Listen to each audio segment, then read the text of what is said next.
तो चलिए आज हम लोग बात करते हैं टाइप्स ऑफ ऑर्गेनिक रिएक्शंस, यानी ऑर्गेनिक रिएक्शंस कितने तरह की होती हैं। देखो केमिस्ट्री में अगर बात करें तो ये बेसिक्स है। बेसिक में ये रिएक्शंस होती हैं, इनको समझना बहुत जरूरी है। अगर आगे केमिस्ट्री आपको आसान बनानी है, केमिस्ट्री लाइफ की भी एंड केमिस्ट्री सब्जेक्ट भी अगर आसान बनानी है, तो रिएक्शन मैकेनिज्म में ऑर्गेनिक रिएक्शंस कितने तरह की होती हैं, कैसे होती हैं, ये समझना बहुत जरूरी है। तो यहां हम लोग देख सकते हैं कि टोटल जो रिएक्शंस होती हैं ऑर्गेनिक रिएक्शंस मेन रूप से 4 तरह की होती हैं। Addition reactions, substitution reactions, elimination reactions and rearrangement reactions. यानी अगर हिंदी में समझे, अगर हिंदी मीडियम के स्टूडेंट भी वीडियो देख रहे हैं तो हम लोग कह सकते हैं योगात्मक अभिक्रिया, प्रतिस्थापन अभिक्रिया, विलोपन अभिक्रिया और पुनर्विन्यास अभिक्रियाएं। 11th में आप लोग पढ़ते हैं सभी चीजें।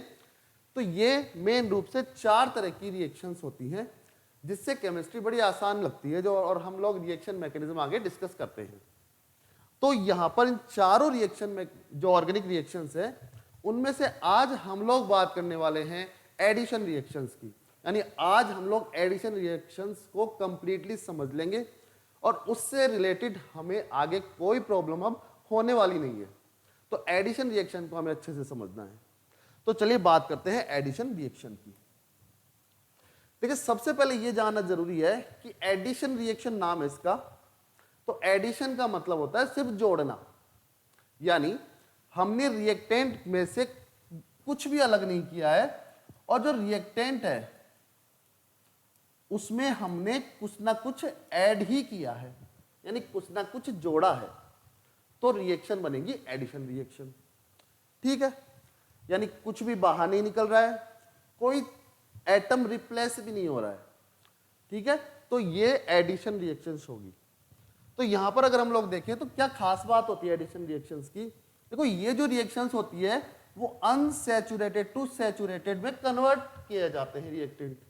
यानी एडिशन रिएक्शन की हम लोग बात करें तो एडिशन रिएक्शन के लिए एडिशन जो रिएक्शन होती है उसके द्वारा हम लोग क्या कर सकते हैं, अनसैचुरेटेड कंपाउंड को किस में चेंज करते हैं, सैचुरेटेड कंपाउंड में। यानी कोई भी डबल बॉन्ड और ट्रिपल बॉन्ड वाले कंपाउंड हैं उनको हम लोग किस में कन्वर्ट कर देते हैं, सैचुरेटेड यानी सिंगल बॉन्डेड वाले में। ठीक है, अनसैचुरेटेड का मतलब यानी असंतृप्त का मतलब होता है डबल बॉन्ड और ट्रिपल बॉन्ड वाले कंपाउंड होते हैं, उनको एडिशन रिएक्शन के माध्यम से हम लोग किस में कन्वर्ट करते हैं, सिंगल बॉन्ड वाले कंपाउंड में। यानी सारे बॉन्ड सिंगल, यानी कि डबल और ट्रिपल बॉन्ड टूट जाते हैं और सिंगल बॉन्ड बच जाते हैं। कुछ ना कुछ ऐड होगा तो कुछ बॉन्ड टूटेंगे, ऑब्वियस सी बात है। और सिंगल बॉन्ड वाले जो एटम वो कंपाउंड है उनमें हम लोग कन्वर्ट कर देते हैं इनको। ठीक है, यानी इसका मतलब ये हो गया कि जो अनसैचुरेटेड जो कंपाउंड होते हैं उनकी ये कैरेक्टरिस्टिक रिएक्शंस हो गई। अनसैचुरेटेड कंपाउंड का मतलब जैसे डबल बॉन्ड और सिंगल बॉन्ड वाले सारे, उनमें आते हैं एल्कीन्स, एल्कीन्स एंड एल्काइंस। यानी सभी एल्कीन्स और एल्काइंस की एक कैरेक्टरिस्टिक रिएक्शंस होती हैं। अब बात आती है कैरेक्टरिस्टिक क्या होता है। कैरेक्टरिस्टिक का मतलब होता है ऐसा कैरेक्टर जिसके द्वारा उसकी पहचान की जा सके। यानी हम लोग देखते हैं ना, कोई व्यक्ति ऐसा होता है कि उसका कुछ ना कुछ व्यक्तित्व होता है।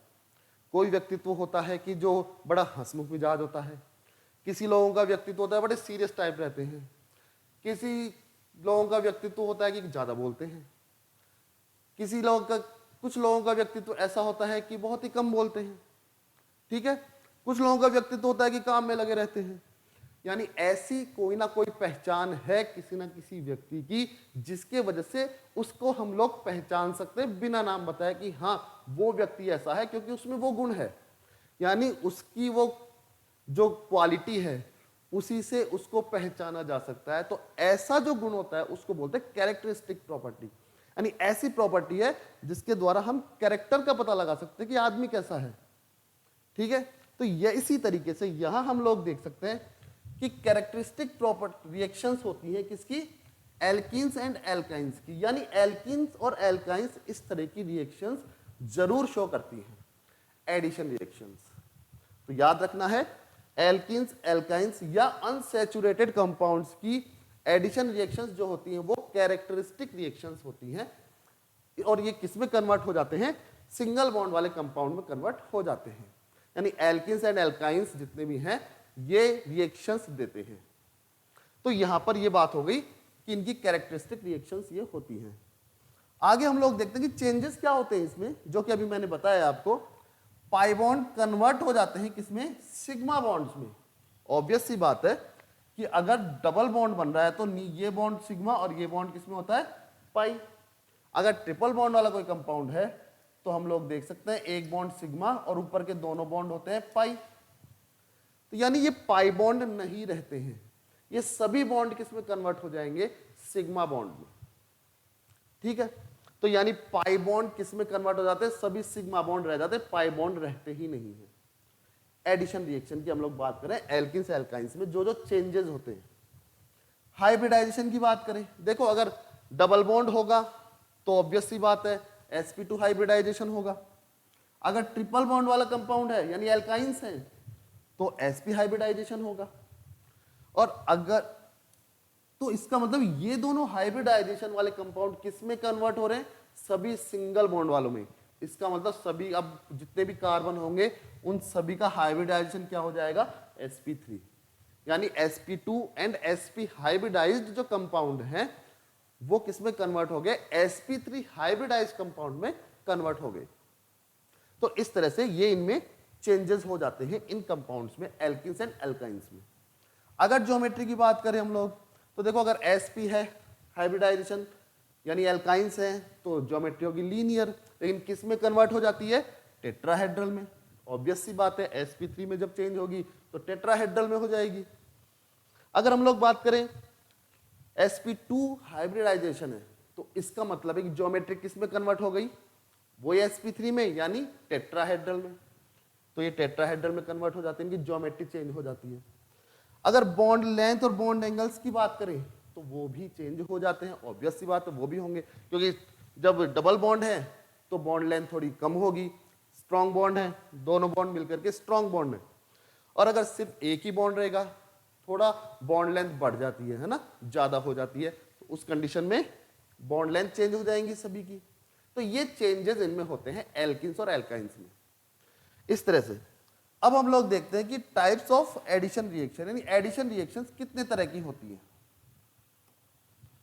टाइप्स ऑफ एडिशन रिएक्शन, देखो मेन रूप से एडिशन रिएक्शंस की अगर बात करें तो वो होती है 3 तरह की। ठीक है, सबसे पहले बात करेंगे electrophilic addition reaction. Electrophilic addition reaction इसे हम लोग कहते हैं इलेक्ट्रॉन स्नेही योगात्मक अभिक्रिया। अगर हिंदी वाले जो हिंदी मीडियम के बच्चे हैं उनके लिए भी मैं हिंदी में भी ट्रांसलेट कर रहा हूं और इंग्लिश मीडियम वालों के लिए इंग्लिश में भी ट्रांसलेट कर रहा हूं चीजों को। तो ये तो हो गई इलेक्ट्रॉन स्नेही योगात्मक अभिक्रिया। एक होती है न्यूक्लियोफिलिक एडिशन रिएक्शन, यानी न्यूक्लियोफिलिक एडिशन रिएक्शन का मतलब हुआ नाभिक स्नेही योगात्मक अभिक्रिया। यहां ये इलेक्ट्रॉन स्नेही और ये हो गया नाभिक स्नेही। और तीसरी अगर हम लोग बात करें तो आती है फ्री रेडिकल एडिशन रिएक्शन, यानी मुक्त मूलक योगात्मक अभिक्रिया। 3 तरह की हो गई, यानी electrophilic addition reaction, nucleophilic addition reaction and free radical addition reaction. ये 3 टाइप होते हैं एडिशन रिएक्शंस की। तो यहां हम लोग सबसे पहले शुरुआत करेंगे अब इलेक्ट्रोफिलिक एडिशन रिएक्शन। देखो मैंने आपको बताया एडिशन अपन पढ़ रहे हैं ऑर्गेनिक रिएक्शंस कितने तरह की होती है, जिसमें अभी तक हम लोगों ने बात कर ली है एडिशन जो ऑर्गेनिक रिएक्शंस होती हैं वो 4 तरह की होती हैं, addition, substitution, elimination and rearrangement. उनमें से भी आज हम लोग बात करें एडिशन रिएक्शंस की, जिसमें हम लोगों ने अभी क्या समझा है, हम लोगों ने अभी समझा है कि एडिशन रिएक्शन का मतलब सिर्फ ऐड करना है। किसकी कैरेक्टरिस्टिक रिएक्शंस होती हैं, ये एल्किन्स एंड एल्काइंस की कैरेक्टरिस्टिक, यानी इनमें तो होती ही हैं, उनके द्वारा उनकी पहचान है, तो कैरेक्टरिस्टिक रिएक्शंस ये होती हैं। अब ये देखिए कि एडिशन रिएक्शन कितने तरह की होती हैं, तो हम लोग देख रहे हैं 3 तरह की होती हैं। उसमें अब हम लोग डिटेल से समझ रहे हैं तीनों रिएक्शन को, जिनमें भी सबसे पहले हम लोग समझ रहे हैं इलेक्ट्रोफिलिक एडिशन रिएक्शन। यानी अब हम लोग बात करने वाले हैं इलेक्ट्रोफिलिक एडिशन रिएक्शंस की। तो देखो हम लोग यहां देख सकते हैं इलेक्ट्रोफिलिक एडिशन रिएक्शन में क्या खास बात होती है, क्यों इनको बोला जाता है इलेक्ट्रोफिलिक एडिशन रिएक्शन। कुछ तो विशेष होता होगा, कुछ तो स्पेशल करते ही है ना कि इनको इलेक्ट्रोफिलिक एडिशन रिएक्शन नाम दे रहे हैं अपन। तो हमेशा याद रखना है कि अगर इलेक्ट्रोफिलिक एडिशन रिएक्शन है तो पहला अटैक किसका होगा, इलेक्ट्रोफाइल का।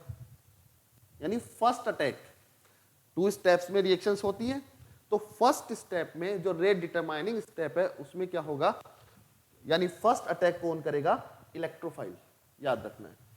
और अगर हम लोग बात करें कि न्यूक्लियोफिलिक एडिशन रिएक्शन होगी तो उसमें फर्स्ट अटैक किसका होगा, न्यूक्लियोफाइल का। इसीलिए नाम क्या दिया है हमने, न्यूक्लियोफिलिक एडिशन रिएक्शन। यानी अगर फर्स्ट अटैक होता है इलेक्ट्रोफाइल का तो उसे हम लोग कहेंगे इलेक्ट्रोफिलिक एडिशन रिएक्शन। और फर्स्ट अटैक होता है यानी फर्स्ट जो जुड़ता है वो जो अपने ग्रुप है, अगर वो न्यूक्लियोफाइल है तो उसे हम लोग कहते हैं न्यूक्लियोफिलिक एडिशन रिएक्शन। ठीक है, अब हम लोग यहां देख सकते हैं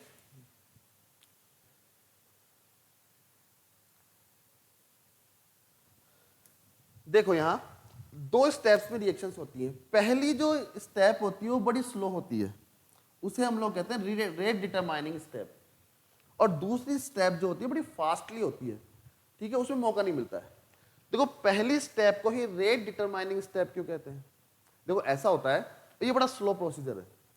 तो देखो एक तो अगर हमें कोई भी वेलोसिटी पता करनी है, ठीक है, उसकी रेट पता करनी है किसी भी चीज की, किसी भी कोई भी जो वस्तु है किस तरह से चल रही है, तो अगर वो स्लोली चल रही है तो हम उसकी रेट बेटर डिटरमाइन कर पाएंगे। लेकिन अगर वो बड़ी तेजी से जा रही है, ठीक है, तो बड़ी थोड़ी प्रॉब्लम होती है ना। और ये तो यहाँ आयंस है, आयंस में क्या होता है, अगर आयंस बन गए रिएक्शन में तो बड़े फास्टली रिएक्ट कर जाएंगे। अगर हम लोग देखें, देखो रेट डिटरमाइनिंग स्टेप होती है क्योंकि अगर रिएक्शन स्लोली चलेगी, शुरुआत में स्लो प्रोसेस होगा, तो हम रिएक्शन की रेट पता कर पाएंगे, किस रेट ऑफ रिएक्शंस क्या है, क्योंकि स्लो प्रोसीजर में धीरे धीरे हो रही है, हम पता कर पाएंगे। अब क्या होगा, सेकंड स्टेप बड़ी फास्ट होती है। क्यों होती है, देखते हैं इधर। देखो इसमें क्या होता है एक्चुअल में, जैसे मान लीजिए कोई भी एल्कीन है जिसकी हम लोग रिएक्शन करवा रहे हैं, कोई भी हमारे पास Y पॉजिटिव कोई आयन है, पॉजिटिव आयन है जो हमें जोड़ना है, ठीक है, इस तरह से जोड़ना है कि यहां Y तो पॉजिटिव है और W नेगेटिव है। अब देखो होता क्या है, हम बात कर रहे हैं इलेक्ट्रोफिलिक एडिशन रिएक्शन, यानी हमें क्या चाहिए, हमें चाहिए इलेक्ट्रोफाइल,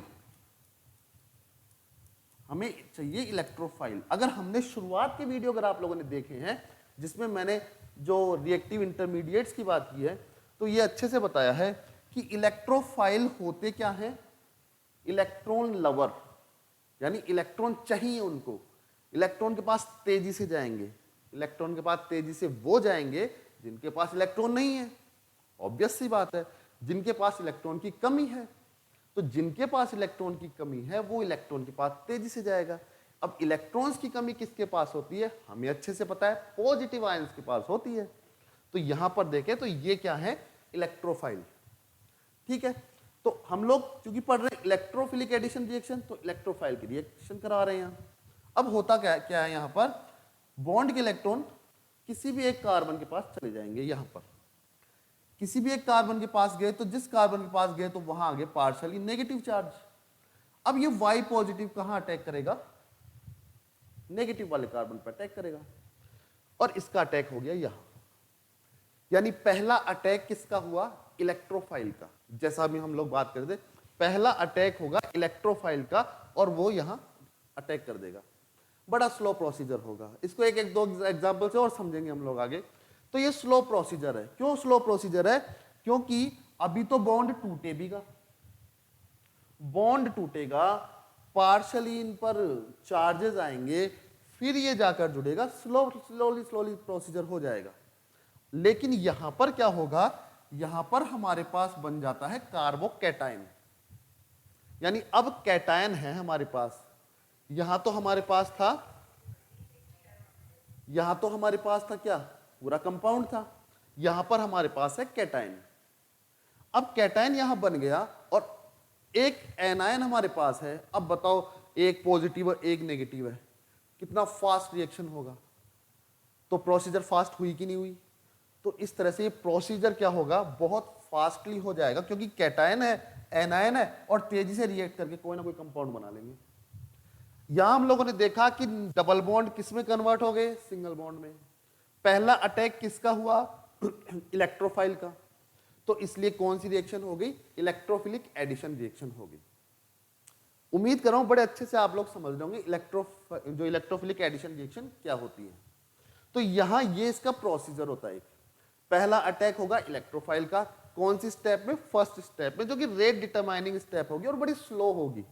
स्लो क्यों होगी, बॉन्ड टूटेंगे अभी तो, ठीक है, कुछ पार्शली चार्जेस आएंगे।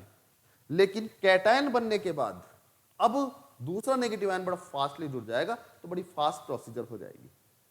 ठीक है, तो ये तो हुई इलेक्ट्रोफिलिक एडिशन रिएक्शन। अगर हम लोग इसको देखें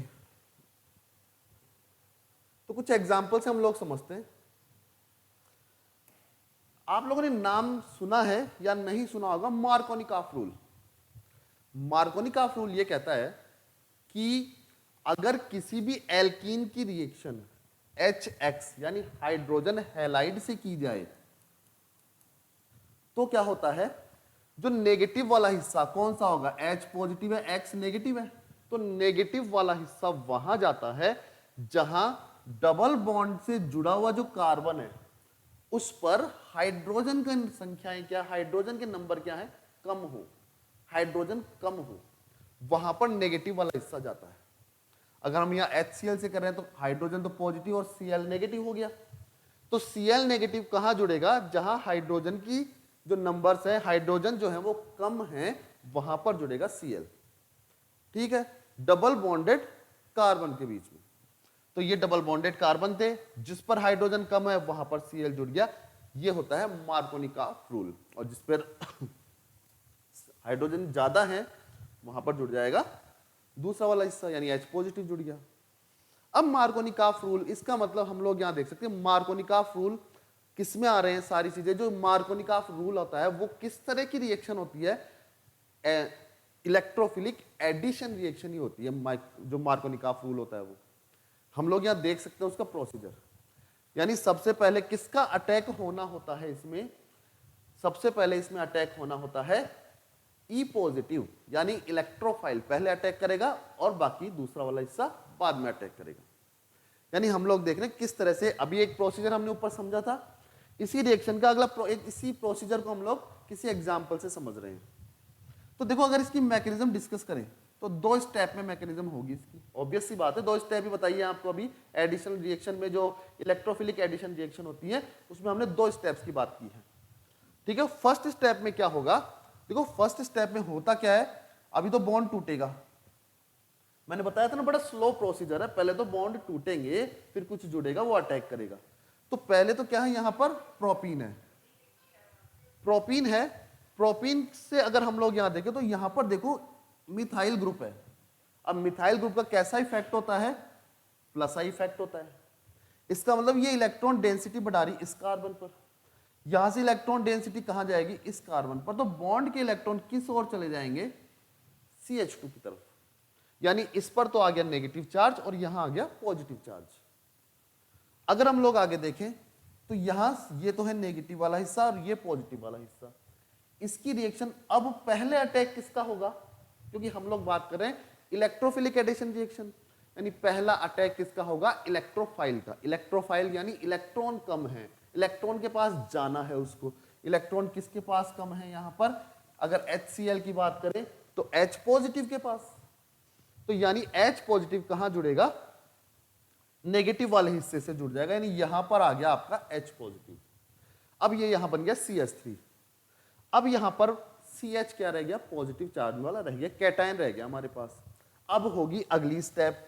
अगली स्टेप बड़ी फास्ट होगी और ये नेगेटिव वाला हिस्सा Cl नेगेटिव आयन है ये जुड़ जाएगा इससे और हमारा प्रोडक्ट बन गया 2 क्लोरोप्रोपेन। ठीक है, 2 क्लोरोप्रोपेन ये बन जाता है। तो इस तरह से रिएक्शन होती है कौन सी, मार्कोनिकॉफ रूल की। यानी मार्कोनिकॉफ रूल भी किसके अकॉर्डिंग है, इलेक्ट्रोफिलिक एडिशन रिएक्शन के अकॉर्डिंग है।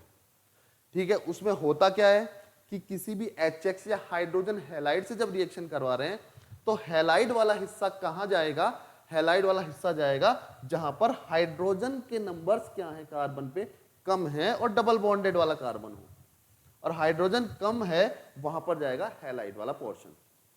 ठीक है, इस तरह से ये बनेगा। कौन सी मैकेनिज्म काम में आई इसमें, इलेक्ट्रोफिलिक एडिशन रिएक्शन। तो इस तरह से इलेक्ट्रोफिलिक एडिशन रिएक्शंस की हम लोग बात कर रहे हैं यहां। अब देखते हैं हम लोग आगे कि मैकेनिज्म 2 स्टेप में हो गई, यहां हमारे पास प्रोडक्ट बन ही गया। अब जो इलेक्ट्रोफिलिक एडिशन रिएक्शंस है वो एक और प्रोसीजर से होती है। यानी एक तो मार्कोनिकॉफ रूल का प्रोसीजर है, हमें याद अच्छे से पता भी है।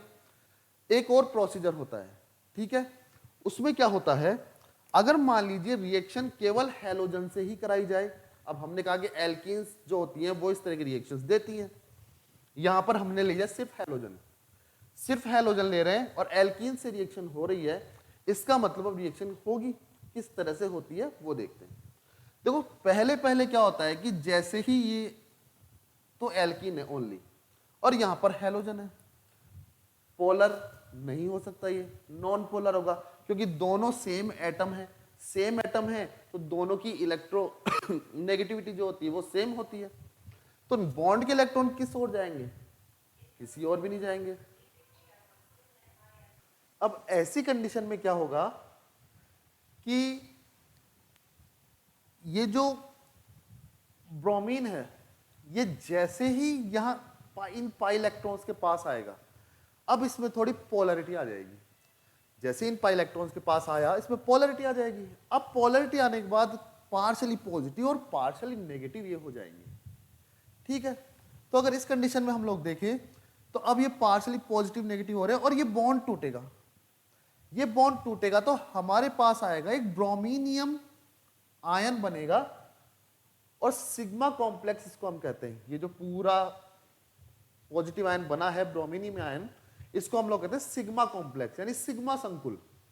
ठीक है, यहां पर क्या होगा कि एक नेगेटिव वाला Br जो नेगेटिव एटम है आयन है ये तो अलग हो गया और पॉजिटिव आयन जो है, अभी ये पाई इलेक्ट्रॉन्स जो हैं वो इस पॉजिटिव आयन से इफेक्टेड हो गए सारे।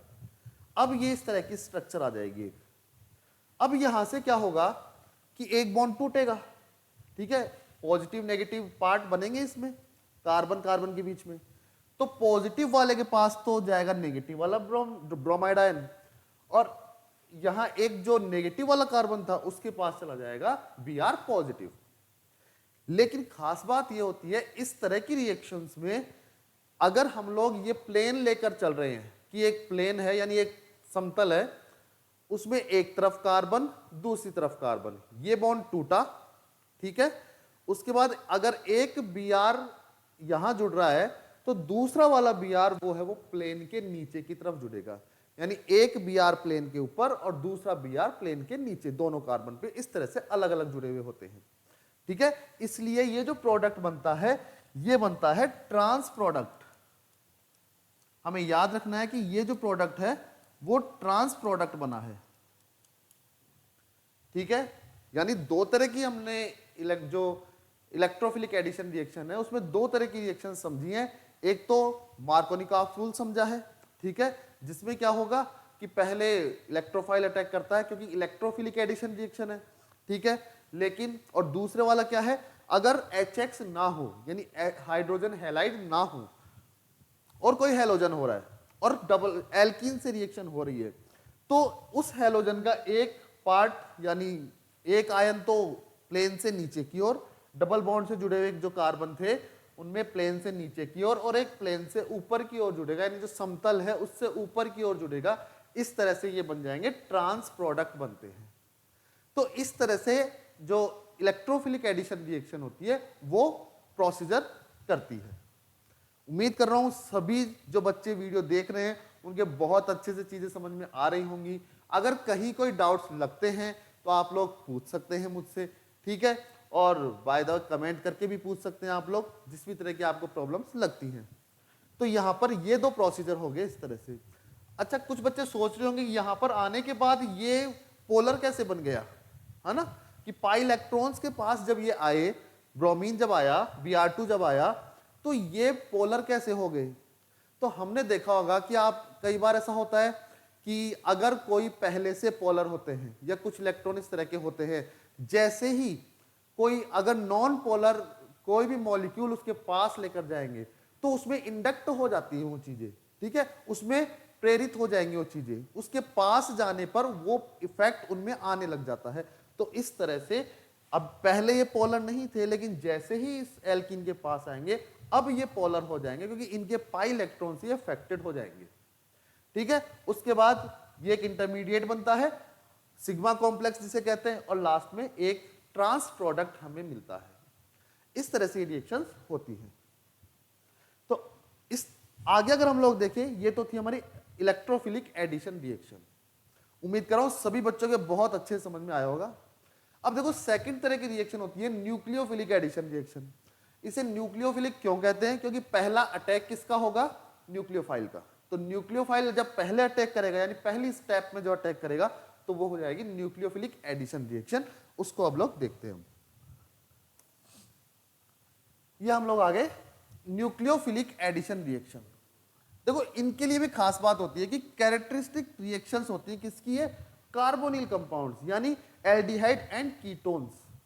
एल्डिहाइड एंड कीटोन्स में इस तरह की स्ट्रक्चर होती है कार्बोनिल कंपाउंड्स की। तो एल्डिहाइड एंड कीटोन्स है, ठीक है।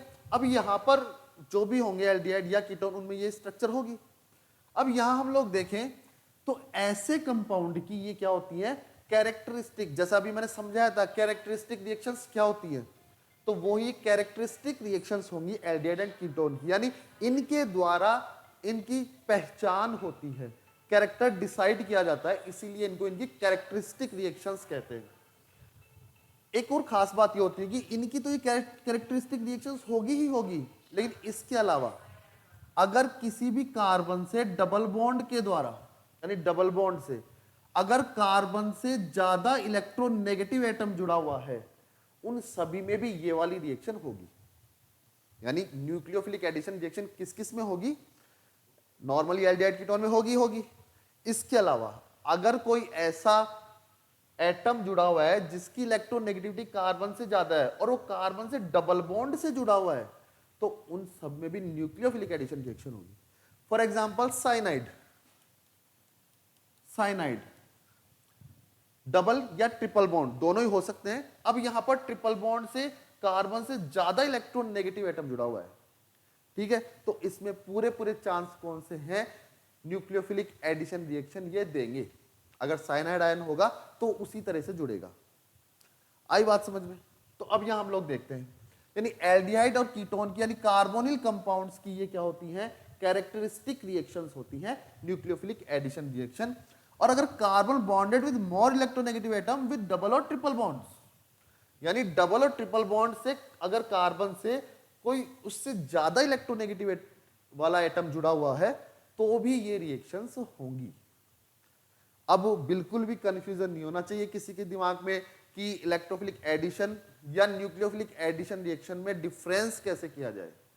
बहुत अच्छे से चीजें आपके दिमाग में क्लियर हो रही होंगी, समझ में आ रहा होगा कि किस तरह से हम डिवाइड करते हैं चीजों को और किस तरह से रिएक्शन इसकी होती है। देखो इंटरमीडिएट्स जो बनते हैं इनमें, वो बनते हैं इनमें कार्बोकैटायंस। कैटायंस इसमें इंटरमीडिएट बनते हैं, यानी पॉजिटिव वाले, कार्बन पर पॉजिटिव रहेगा, वो कार्बोकैटायंस इसमें क्या बनेंगे, इंटरमीडिएट्स बनेंगे। एग्जाम्पल के तौर पर देखते हैं हम लोग, ये है हमारे पास प्रोपेनॉन, जिसको हम लोग एसीटोन भी बोलते हैं। इसकी रिएक्शन हमने कराई हाइड्रोजन साइनाइड यानी HCN। अभी मैंने बताया था HCN कैसे रिएक्ट करेगा। अब यानी इसमें सबसे पहले हमें यह देखना है कि hydrogen positive cyanide negative. Nucleophile कौन सा है, सबसे पहले तो ये पता होना चाहिए। जो न्यूक्लियस के पास जाना चाहता है, न्यूक्लियस लवर होता है ना। न्यूक्लियस को लव कौन करेगा, यानी न्यूक्लियस कैसी होती है, न्यूक्लियस हमारी पॉजिटिव होती है, और पॉजिटिव को लव कौन करेगा, अगर केमिस्ट्री की बात करें तो नेगेटिव, तेजी से जाना चाहेगा उसके पास। तो यहां पर नेगेटिव वाला हिस्सा क्या है, न्यूक्लियोफाइल, और नेगेटिव वाला हिस्सा यानी न्यूक्लियोफाइल का अटैक पहले होगा, तो रिएक्शन कौन सी हो जाएगी, न्यूक्लियोफिलिक एडिशन रिएक्शन। यहां हम लोग देख सकते हैं कि इस तरह की रिएक्शन होगी तो हमारे पास साइनोहाइड्रिन बन जाता है, यानी हाइड्रोक्सी समूह भी जुड़ा हुआ है, साइनाइड समूह भी कार्बन से जुड़ा हुआ है, तो साइनोहाइड्रिन ओवरऑल इस तरह के कंपाउंड्स को हम कहते हैं। चलो इसके मैकेनिज्म हम लोग सारी चीजें समझते हैं कि किस तरह से प्रोसीजर होता है।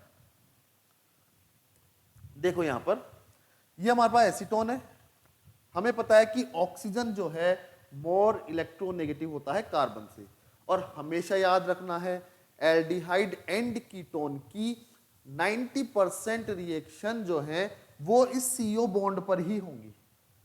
हमेशा याद रखना है कि एल्डिहाइड कीटोन मैक्सिमम रिएक्शंस कहां करते हैं, इस C डबल बॉन्ड O पर ही होंगी इसकी रिएक्शन, यानी जो भी हमें जोड़ना है करना है वो सब इसी ग्रुप पर ही करना है। तो यहां पर क्या होगा, देखो ऑक्सीजन कार्बन से इलेक्ट्रॉन लेगा, बॉन्ड के इलेक्ट्रॉन ऑक्सीजन पर आया पार्शियली नेगेटिव, कार्बन पर पार्शियली पॉजिटिव। यहां पर HCN यानी हाइड्रोजन साइनाइड का हमें पता है कि हाइड्रोजन तो पॉजिटिव और साइनाइड कैसा रहेगा, नेगेटिव। यहां से हम लोग देखें तो पहला अटैक किसका होना है, साइनाइड का, क्योंकि कौन सी रिएक्शन है, न्यूक्लियोफिलिक एडिशन रिएक्शन। ये पहला अटैक कौन करेगा, साइनाइड इस कार्बन पे करेगा, और इस तरह से O तो रह गया नेगेटिव, O नेगेटिव रहेगा तो ऑक्सीजन के पास 3 लोन पेयर हो गया, यानी 6 इलेक्ट्रॉन और हैं, नेगेटिव चार्ज है, और साइनाइड यहां आ गया। अब सेकंड स्टेप में हमें क्या करना है, पॉजिटिव वाला हिस्सा जोड़ना है, जो कि ऑक्सीजन से जुड़ेगा, तो ये साइनोहाइड्रिन बन जाएगा। यानी रिएक्शन वही 2 स्टेप में हो रही है। पहली स्टेप में हम लोग क्या करेंगे, साइनाइड वाले हिस्से को जोड़ेंगे, और सेकंड वाले स्टेप में क्या करना है, हमें H पॉजिटिव यानी प्रोटॉन को जोड़ना है। ठीक है, यानी पहला अटैक हमने करा है न्यूक्लियोफाइल का, तो रिएक्शन हो गई है न्यूक्लियोफिलिक एडिशन रिएक्शन। तो इस तरह से ये रिएक्शन होती है। आगे अगर हम लोग देखें तो नेक्स्ट रिएक्शन आती है हमारे पास फ्री रेडिकल एडिशन रिएक्शन। ठीक है, फ्री रेडिकल एडिशन रिएक्शन नाम से पता लग रहा है, मुक्त मूलक योगात्मक अभिक्रिया, यानी मुक्त मूलक योगात्मक अभिक्रिया की हम लोग बात करेंगे। तो हम लोग यहां देख सकते हैं कि इसको सबसे पहले कहते, और भी कई नामों से जाना जाता है, जो मुक्त मूलक या फ्री रेडिकल जो एडिशन रिएक्शन है, इसको बहुत से नामों से जाना जाता है। जैसे इसको हम लोग जानते हैं पेरोक्साइड इफेक्ट, क्योंकि ये रिएक्शंस किसकी प्रेजेंस में, पेरोक्साइड की ही प्रेजेंस में होती है, इसलिए इन्हें पेरोक्साइड इफेक्ट भी बोला जाता है। ठीक है, इसे हम लोग कहते हैं खराश इफेक्ट, यानी हिंदी में लिखे तो खराश प्रभाव। क्यों बोला जाता है खराश प्रभाव या खराश इफेक्ट, क्योंकि खराश जो साइंटिस्ट था, खराश नाम का जो साइंटिस्ट था, उसने ही इसके बारे में बताया था। जो खराश साइंटिस्ट था उसने इसके बारे में बताया, तो उसके नाम के बेसिस पे हम इसको बोलते हैं खराश इफेक्ट। एक इसको बोला जाता है एंटी मार्कोनिकॉफ रूल। अभी हमने मार्कोनिकॉफ नियम जो देखा था, उसमें मार्कोनिकॉफ रूल देखा था, उसमें हमने देखा था कि अगर किसी भी एल्कीन से HX यानी हाइड्रोजन हैलाइड की रिएक्शन करा रहे हैं, तो X नेगेटिव कहां आता है, जहां हाइड्रोजन कम होता है डबल बॉन्ड से जुड़े हुए कार्बन पर, ये पढ़ा था। अब ये होता है एंटी मार्कोनिकॉफ, यानी अगर यहां पर रिएक्शन हम HX, इसमें नॉर्मली HBr ही काम में लेते हैं, बाकी क्यों नहीं लेते हैं उसके बारे में बताऊंगा अभी। तो यहां पर जब HBr से रिएक्शन होगी तो Br नेगेटिव कहां जाएगा, एंटी मार्कोनिकॉफ है, तो Br नेगेटिव कहां जाएगा, जहां हाइड्रोजन ज्यादा होगी, डबल बॉन्ड से जुड़े कार्बन पर अगर हाइड्रोजन ज्यादा होगी तो वहां Br नेगेटिव जाएगा, यानी उल्टा हो गया मार्कोनिकॉफ नियम का। तो इसे बोलते हैं एंटी मार्कोनिकॉफ रूल। ठीक है, यहां पर क्या होता है, रिएक्शन जो होती है वो HBr से ही होती है, यानी हम लोग देखो HF तो नॉर्मली काम में आता ही नहीं है। ठीक है, बच गए कौन से, HCl, HBr एंड HI, ये बच गए। अब इसमें भी हम लोग ये रिएक्शन कराते हैं वो कराते हैं HBr से। इसमें होता क्या है कि इनकी जो एनर्जी होती है, बॉन्ड एनर्जी, वो ज्यादा इंपॉर्टेंट होती है। देखो HBr की जो बॉन्ड एनर्जी आती है वो आती है 87 किलो कैलोरी प्रति मोल। अगर HCl के लिए बॉन्ड एनर्जी की बात करें तो 102 किलो कैलोरी पर मोल, और HI के लिए बात करें तो ये होती है 71 किलो कैलोरी पर मोल। ठीक है, तो बॉन्ड एनर्जी भी हो गई, तो क्या डिफरेंस हो गया भाई, ये काम में क्यों नहीं आते। ठीक है, एक्चुअल में क्या होता है, HCl के लिए जो 102 किलो कैलोरी चाहिए 102, तो इसके लिए क्या है कि बॉन्ड कैसा है ये, यानी थोड़ी एनर्जी ज्यादा लगानी पड़ रही है हमें। ठीक है, यानी बॉन्ड एनर्जी ज्यादा लगानी पड़ रही है, मतलब बॉन्ड थोड़ा स्ट्रांग बना हुआ है। अब हमें पता है कि स्ट्रांगली बॉन्डेड कोई चीज है उसको हम इक्वली दो पार्ट्स में डिवाइड करें तो बहुत कम संभावना है कि इक्वली जोड़ लगा के डिवाइड किया जा सके, क्योंकि बॉन्ड स्ट्रांगली है। हो सकता है कुछ इलेक्ट्रॉन इधर से इधर आ जाए तोड़ते टाइम, और कुछ इलेक्ट्रॉन इधर से इधर चले जाएं। ठीक है, तो पॉसिबिलिटी बहुत कम होती है कि ये इक्वली डिवाइड हो जाए। और हमें ये ध्यान रखना है कि ये जो रिएक्शन होती है फ्री रेडिकल किस तरह से बनते हैं, होमोलाइटिक फ्यूजन से। होमोलाइटिक फ्यूजन का मतलब बॉन्ड के इलेक्ट्रॉन जो हैं वो दोनों एटम पर जाते हैं। ठीक है, तो रेडिकल्स तो तभी बनेंगे, तो इक्वली पार्ट्स में डिवाइड करना है बॉन्ड को, बिल्कुल एक एक इलेक्ट्रॉन दोनों एटम पे चला जाए। बड़ा मुश्किल काम होता है क्योंकि बॉन्ड स्ट्रांग रहता है थोड़ा, है ना, एनर्जी ज्यादा होती है, तो वो कम चांसेस होते हैं कि इक्वली डिवाइड हो जाए। लेकिन अगर बात की जाए HI की तो बॉन्ड एनर्जी कम है, ये तो हो सकता है। ठीक है, लेकिन ये भी नहीं होता है, क्योंकि ये प्रोसीजर ऐसा है कि इसको तो एनर्जी और भी चाहिए अभी। ठीक है, ये एक ऊष्मा शोषी प्रोसीजर जिसे हम लोग कहते हैं वो होता है, इसमें एनर्जी चाहिए, एब्जॉर्ब और एनर्जी एब्जॉर्ब करेगा ये, तो अभी इसको तो और ज्यादा एनर्जी चाहिए, ये फिर जाके कहीं तोड़ेगा। ठीक है, लेकिन सबसे परफेक्ट क्या आता है यहां पर, HBr, जो बिल्कुल इसी के लिए बना है ना, इसलिए इसकी जो एनर्जी होती है बॉन्ड एनर्जी वो बिल्कुल ठीक होती है इस तरह की रिएक्शंस के लिए। तो इस तरह की रिएक्शंस के लिए काम में लिया जाता है HBr। तो यहां पर हम लोग देखें तो अगर रिएक्शन की जाए तो देखो HBr की रिएक्शन वही एल्कीन से कर रहे हैं, एंटी मार्कोनिकॉफ रूल लगाना है हमें। तो यहां क्या होगा, पेरोक्साइड की प्रेजेंस में हम लोग रिएक्शन कर रहे हैं, तो यहां पर देखो H तो पॉजिटिव होता है, Br क्या होता है यहाँ नेगेटिव, नेगेटिव वाला हिस्सा, यहां से हमें पता है बॉन्ड के इलेक्ट्रॉन किस ओर जाएंगे, मिथाइल जो ग्रुप है उसका प्लस आई इफेक्ट होता है, इलेक्ट्रॉन आएंगे इस कार्बन पे और यहां से जाएंगे इस कार्बन पे, यानी ये तो हो गया नेगेटिव और ये हो गया हमारे पास पॉजिटिव। तो यहां पर ये नेगेटिव हो गया और ये पॉजिटिव हो जाएगा। इस तरीके से अगर हम लोग देखें तो क्या रिएक्शन हो सकती है, फिर तो रूल ही काम नहीं करेगा। अगर आप लोग देखेंगे कि ये नेगेटिव हो गया और ये पॉजिटिव हो जाएगा, तो भैया अभी तो आपने कहा था कि ये एंटी मार्कोनिकॉफ नियम चल रहा है, Br नेगेटिव को आप लोग कहां जोड़ेंगे, आप यहां जोड़ देंगे। ठीक है ना, कैसे जोड़ेंगे, Br तो नेगेटिव है, CH2 भी नेगेटिव है, तो फिर मुझे क्या करना है, तो मुझे फ्री रेडिकल रिएक्शन हम लोग पढ़ रहे हैं, बॉन्ड टूटेंगे फिर रेडिकल्स बनेंगे और उधर से भी क्या बनेंगे, रेडिकल्स बनेंगे और उस तरह से रिएक्शन होगी। तो यहां पर जब रिएक्शन होगी तो हमें विशेष ध्यान रखना है कि रिएक्शन किस तरीके से होगी, इस तरीके से नहीं होगी, है ना। यहां पर बनेंगे HBr है, तो HBr जब टूटेगा तो ये रेडिकल के रूप में टूटेगा। क्यों टूटेगा, क्योंकि पेरोक्साइड के प्रेजेंस में रिएक्शन हो रही है। तो ये बॉन्ड भी किस तरीके से टूटेंगे, रेडिकल के रूप में, यहां भी रेडिकल बनेंगे और रेडिकल बनेंगे तो Br ने रेडिकल कहां आएगा, CH2 के पास, और H रेडिकल जाएगा CH के पास। इसको देखते हैं हम लोग मैकेनिज्म। देखो इस तरह की रिएक्शंस होती हैं, वो 3 स्टेप में कंप्लीट होती हैं। यहां हम लोग देख सकते हैं 3 स्टेप होंगी इसकी। सबसे पहली स्टेप चैन इनिशिएशन स्टेप, यानी सबसे पहले कोई रेडिकल आएगा, ठीक है, पेरोक्साइड होगा, वो रेडिकल बनाएगा और वो जो रिएक्टेंट है उसको जनरेट करेगा, एक्टिव करेगा कि तू भी रेडिकल बन जा ना, मैं तो आ गया। और जैसा रिएक्टेंट रीजेंट आएगा हमारे पास, जैसा रीजेंट आएगा, अगर पेरोक्साइड लिया है तो पेरोक्साइड वाली मैकेनिज्म आएगी, यानी फ्री रेडिकल वाली आएगी। अगर आयंस लेकर आते हैं हम लोग तो वो आयंस में कन्वर्ट करता है उनको।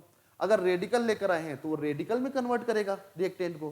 तो यहां पर हम लोग पेरोक्साइड लेकर आए, पेरोक्साइड ने बनाए रेडिकल्स, ठीक है, RO, ठीक है। अब यहां से रिएक्शन स्टार्ट हो गई, इनिशिएशन स्टेप हो गई है।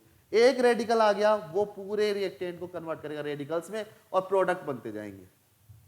यहां पर क्या होगा, आरओ ने क्या किया, HBr को कन्वर्ट कर दिया फिर से रेडिकल में, यानी H रेडिकल और Br रेडिकल, H के साथ जुड़ गया O और यहां पर Br, यानी ROH अलग, Br रेडिकल बन गया। अब ये Br रेडिकल क्या करेगा, Br रेडिकल इसको एक्टिव कर रहा है, Br रेडिकल इसको एक्टिव करेगा तो इस कंडीशन में क्या होगा, ये भी रेडिकल बनेंगे, यहां से रेडिकल और यहां से रेडिकल, यहां से रेडिकल बने तो हमारे पास ये वाली स्टेप आ गई जिसमें Br तो जुड़ गया यहां और ये रेडिकल रह गया।